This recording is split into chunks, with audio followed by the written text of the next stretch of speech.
آج کل کے مدرسے کی طرح باقاعدہ مدرسہ جسے کہا جائے کہ جس میں پیریڈز بھی ہوں، اساتذہ بھی ہوں، ایڈمیشن بھی ہو اور ایک تسلسل کے ساتھ تعلیم کا سلسلہ ہو، اس کی جو ابتدا ہے یہ تقریباً چوتھی پانچویں صدی ہجری اس میں ہوئی تھی۔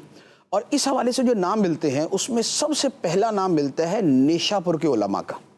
ماشاءاللہ۔ نیشاپور کے جو علماء تھے انہوں نے باقاعدہ مدرسہ بنا کے اور اس میں مختلف پیریڈز کے انداز کے اندر پڑھانا شروع کیا۔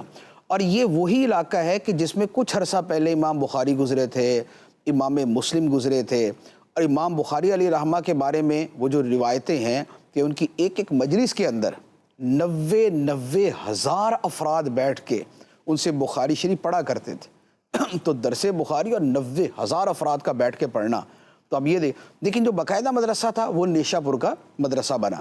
پھر اسی زمانے میں، اس کے بالکل متصل زمانے میں، متصل سے مراد اسی زمانے میں سلطان محمود غزنوی رحمۃ اللہ علیہ انہوں نے مدرسہ بنایا تھا، اور اس کا نام بھی مدرسہ سلطان محمود سبکتگین کے نام سے تھا، اور یہ تھا غزنی کے اندر جو آج کا افغانستان کا شہر ہے، یہ اس میں تھا۔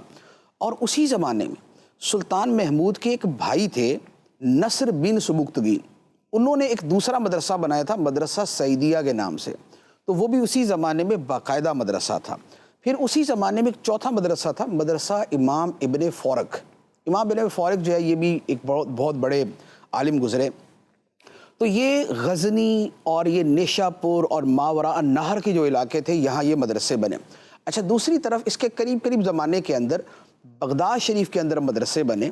جیسے بغداد شریف کے اندر ایک مدرسہ تھا، جو نیشاپور کا مدرسہ تھا اس کا نام تھا مدرسہ بہقیہ۔ جو یہاں بغداد شریف میں بنا اس میں ایک تھا مدرسہ نظامیہ۔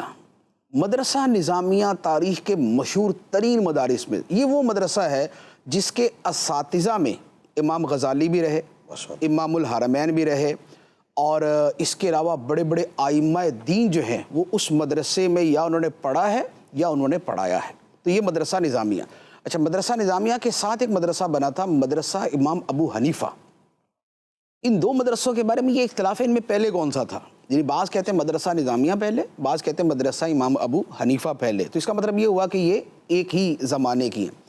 اور پھر اس کے ساتھ جو ایک اور مدرسہ بنا، وہ تیسرے مدرسے بنے، وہ اندلس کے اندر تھے، جو جامعہ قرطبہ، جو اس یعنی کہ یورپ کے اندر مسلمانوں نے مدرسے بنائے۔ تو یورپی جو ہے وہ جاہل تھے اور جاہلیت میں تھے، اور یہ جو اسلامی بادشاہ وہاں گئے انہوں نے وہاں پر جا کے مدرسے بنائے۔